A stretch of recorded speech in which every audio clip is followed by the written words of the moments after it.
La famille, voici encore une autre histoire que j'aimerais partager avec vous. Cette histoire-là m'a été confiée par une jeune sœur.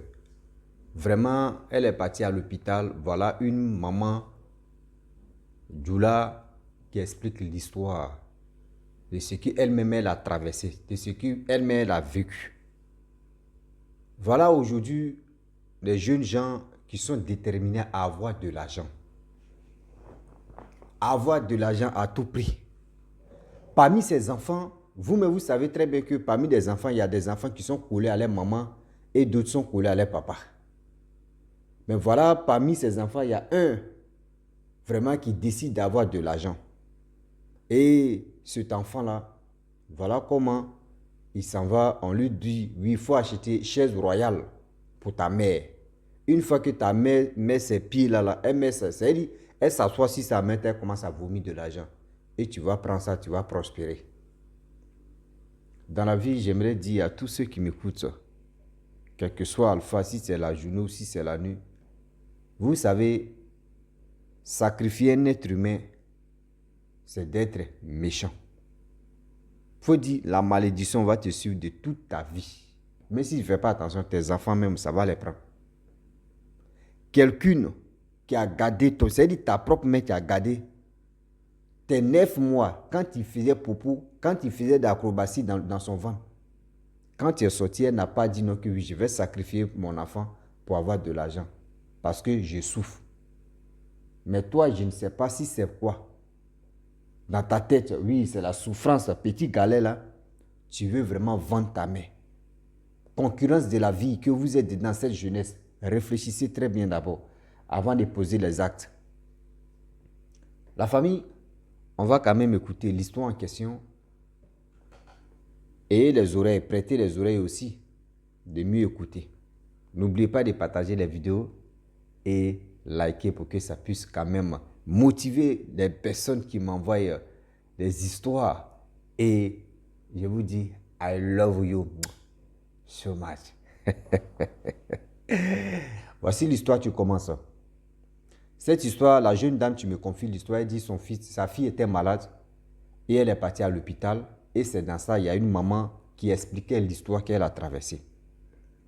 Elle dit, parmi ses enfants, elle avait des filles et des garçons. Vous savez très bien, je vous ai déjà prévenu dès le début, il y a des femmes ou il y a des hommes qui ne sont pas trop approchés à leur papa ou à leur maman. Mais le jeune homme en question, lui, vivait avec sa femme, plus encore ses enfants.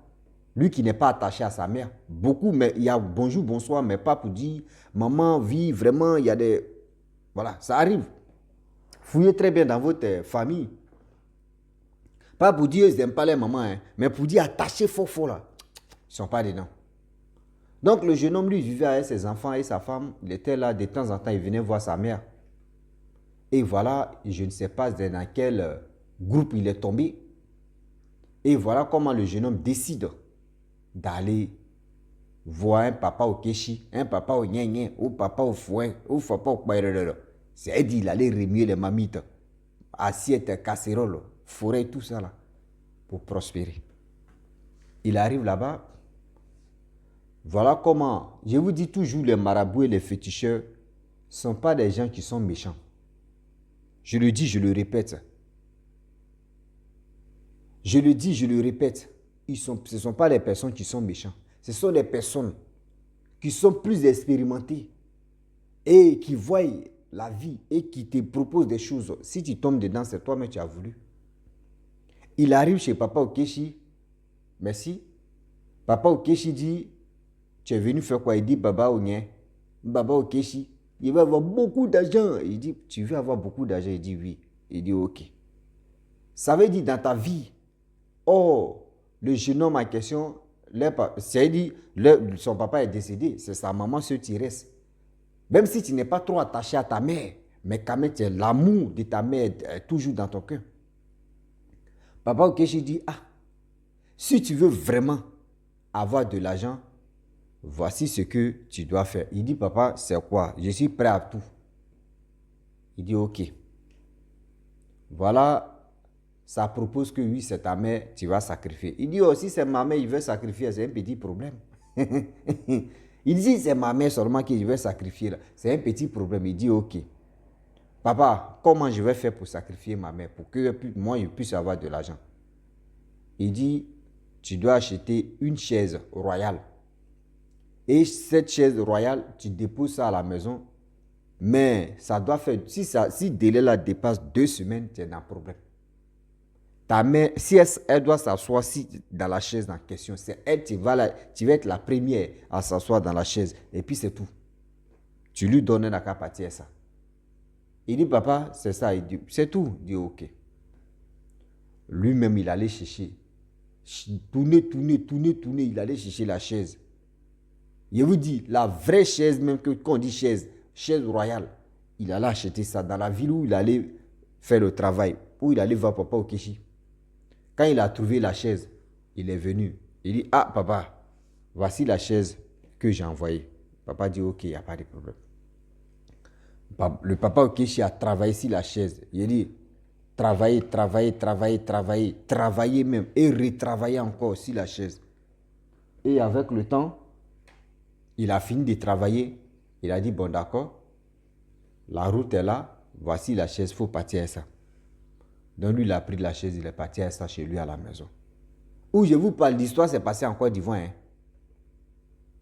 Il arrive à la maison, il dépose sa chaise, ses enfants sont là, il dit à ses enfants et il dit à sa femme, n'essayez pas si cette chaise-là, qui c'est pour Mimi, ne partez pas là-bas.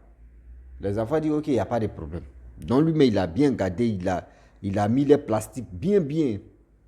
On ne sait jamais, il peut s'élever comme ça et puis l'enfant peut venir, par curiosité, venir s'asseoir pour voir. Si c'est vraiment confortable, on ne sait jamais. Voilà comment il arrive à la maison, il appelle sa maman. Maman, il vient d'acheter une chaise pour toi.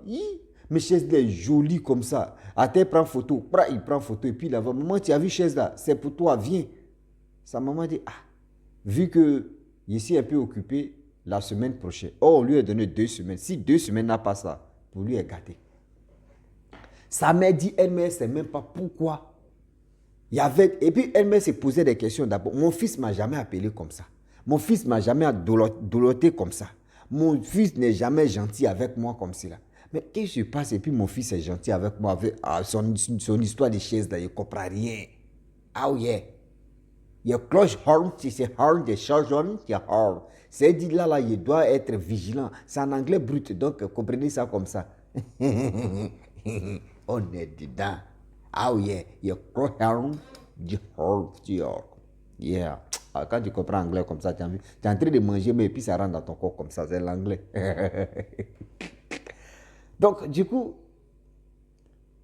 la maman en question, elle a commencé à se poser des questions. Mais attends, lui là, il n'est jamais gentil avec moi. Lui là, il est ceci. Mais aujourd'hui, à cause des chaises, il est gentil. Bon, d'accord, je vais attendre 1 semaine et je vais partir. À chaque fois, maman, tu es sûr que tu vas venir? Maman dit, je vais venir. Mon fils, calme-toi. Je vais venir. Je vais venir. Calme-toi. Je vais venir. C'est moi, mais il dit, je vais venir. Donc, calme-toi. Je vais venir. Il dit, ok, maman, j'ai compris. J'ai compris, maman. J'ai compris, maman. J'ai compris, maman. Au fur et à mesure que le temps passe, le jeune homme en question, lui, il est stressé. Lui, il est vraiment stressé parce que là, si la maman en question ne vient pas, 2 semaines arrivent, il est dans le problème. Voilà, 1 semaine passe. On veut rentrer dans la 2e semaine maintenant. Ça veut dire qu'on est rentré dans la 2e semaine, on veut finir la 2e semaine. Parce que 2e semaine, c'est déjà gâté. Il est là, voyez, la maman, tu dis, bon d'accord, il vient demain. Il était content. Il dit, maman, tu manges quoi? Dis-moi, ma femme va préparer. Ah! Il dit, depuis que mon enfant, mon enfant est quitté dans mon ventre. Mon enfant n'est jamais gentil avec moi comme ça. Même si on dit, il a l'amour d'une mère, mais ce n'est pas comme ça. Non, c'est qu'il y a quelque chose qui cloche. La mère dit, c'est qu'il y a quelque chose qui tourne au vinaigre et puis qui tourne au là. Il doit être vigilante ou soit ils vont me vigiler. Parce que là où on s'en va là, si tu n'es pas vigilante, ils vont te yoropoto. Là, c'est gâté. La mère a pris son petit sacoche, elle est partie chez son fils. Arrivé là-bas, vous voyez les petits-enfants, mémé. Elle a payé les bonbons, les enfants ont bien mangé, ils ont lapé, ils étaient contents, ils ont vu les grands-mères. Voyez la belle fille aussi. C'est-à-dire la femme de son fils. Vraiment, elle aussi, elle était heureuse. Mais c'est son fils là, vraiment, je ne sais pas, il y a quoi dans sa tête. Mais qui est toujours là, qui était présent, il était content. Il est venu à tout. C'est-à-dire, vraiment, il était content de voir sa mère. Ouais, maman, oh, voyez ta chaise, voyez ici. Oui. Sa maman dit, ta femme a préparé, non, je vais manger d'abord.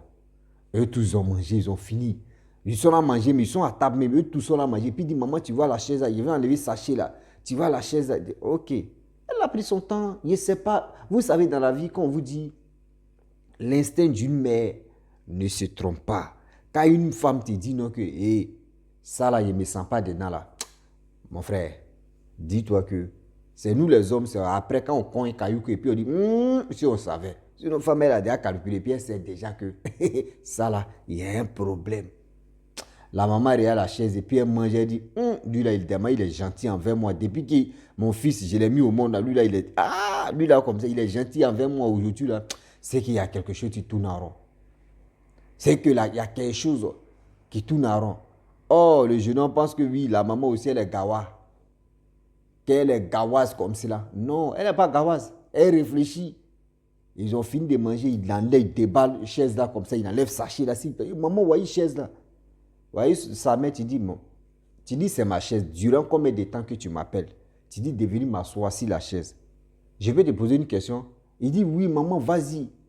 Tu vas t'asseoir. Maman dit, oui, je vais m'asseoir, mais je vais te poser une question. Sa femme était là et ses enfants étaient là. Tout le monde était là. Il dit, bon, d'accord. Tu me dis d'aller m'asseoir.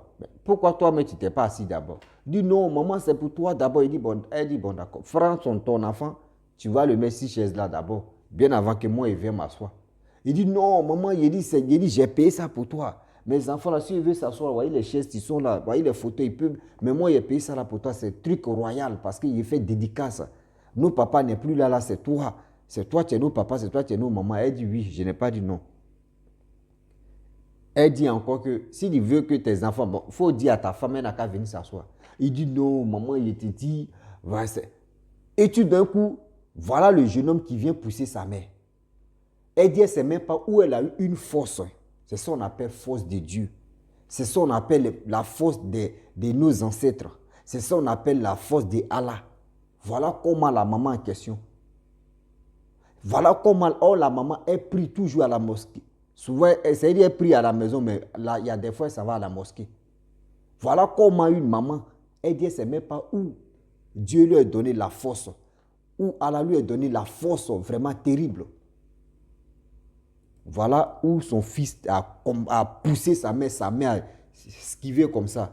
Vous voyez, son fils est allé tomber dans le fauteuil. Boum, il a commencé à avoir grippe aviaire. Il dit épilepsie. Vous voyez, il a commencé à baver en même temps. Après, c'est fini. L'argent, l'argent, il est en train de vomir l'argent. Il dit, sa tête fait comme ça. Ça remue seulement. L'argent sort dans sa bouche. Vous voyez, la mère dit, oh, pouya, c'est quoi ça? Donc, elle dit à la femme de son fils que tu vois. Donc, ça veut dire, si je m'asseyais là, c'est moi qui allais vomir l'argent. Il dit, la femme de son fils a ouvert sa bouche comme ça. Il dit, mouche me voulait rentrer dans sa bouche. En même temps, ce jour-là, j'étais là, il a attrapé mouche et dit, non, il faut laisser faire là. Tu ne peux pas rentrer dans la bouche de la femme là comme ça. Elle étonnée, elle ne savait pas. Mes abonnés étaient là. Ceux qui sont là, ils peuvent témoigner. La partie là. Nous, on était là, et puis à l'hôpital là où la dame l'a expliqué là. Ah ouais. Vous voyez. Il dit, quand il te dit, mes abonnés sont là. J'ai une abonnée qui était là, et puis moi, j'étais dehors, il attendait. Et elle a écouté, elle m'a envoyé. C'est ça ici, je vais vous transférer. Vous voyez. Il te dit, chaque histoire, il y a mes abonnés à côté là, où parce que je mens. Il ne ment pas où. C'est dit, eux ils disent que la vérité, c'est en anglais. C'est l'anglais brut. Prenez ce qui est bon. Arrangez ce qui n'est pas bon. C'est la vie. La mère dit à la femme de son fils que, tu vois, donc si elle m'asseyait dans la chaise là, c'est moi qui allais vomir cet argent. Elle dit, maman, où je suis là, je suis dépassé. Moi-même, je lui ai dit, je vais m'asseoir. Il m'a dit, non, c'est destiné à sa mère. C'est destiné à ma belle-mère. Même les enfants me voulaient s'asseoir, c'est pour cela qu'il a mis sachet. Il a protégé avec le sachet. Il dit, c'était pour toi. Déjà, c'était pour te rendre l'argent. Que tu puisses vomir cet argent. La mère dit, ma fille, tu vois, on dit on met nos enfants au monde, mais on ne met pas leur comportement et leur cœur au monde. Est-ce que vous comprenez?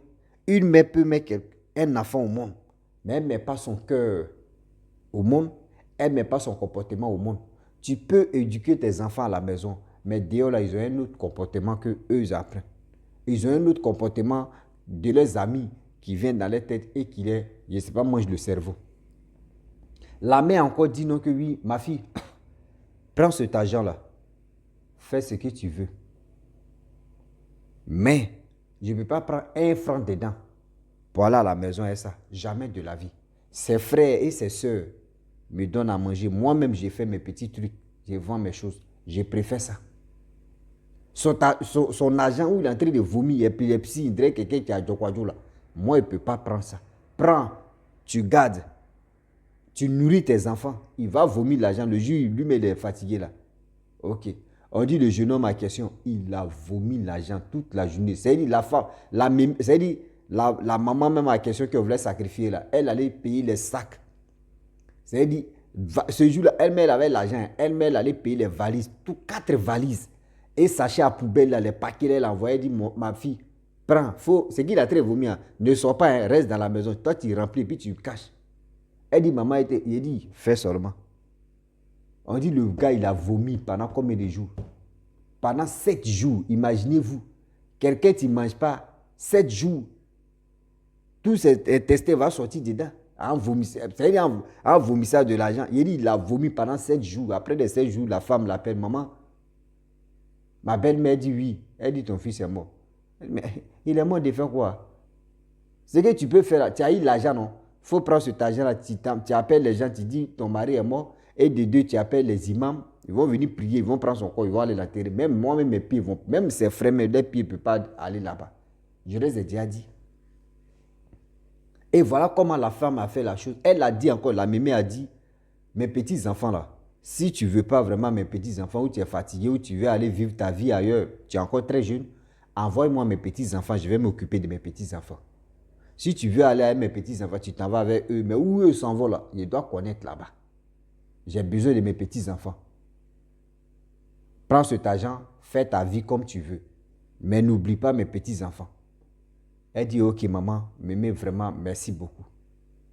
Et voilà comment la mère est restée, elle était dépassée de sa vie. Elle était dépassée, quand on dit dépassée là. Oh, cette femme qui m'a expliqué l'histoire en question, elle dit, elle-même écoutait, mes histoires, mais elle ne croyait pas à ces gens de pratiques là. Mais la femme qui était à l'hôpital, qui parlait de ça, et puis elle était à côté, elle a écouté là, depuis ce jour-là. Elle dit aussi, regarde les histoires que les gens viennent te confier là. Elle a pensé que ce sont des histoires inventées. Ce sont des histoires vraiment, lui qui s'élève ici, il peut inventer un truc pour venir relater. Il y a une femme devant moi à l'hôpital là-bas. Elle a expliqué ce qu'elle... Et elle dit, quand elle expliquait, elle tremblait si elle comme ça.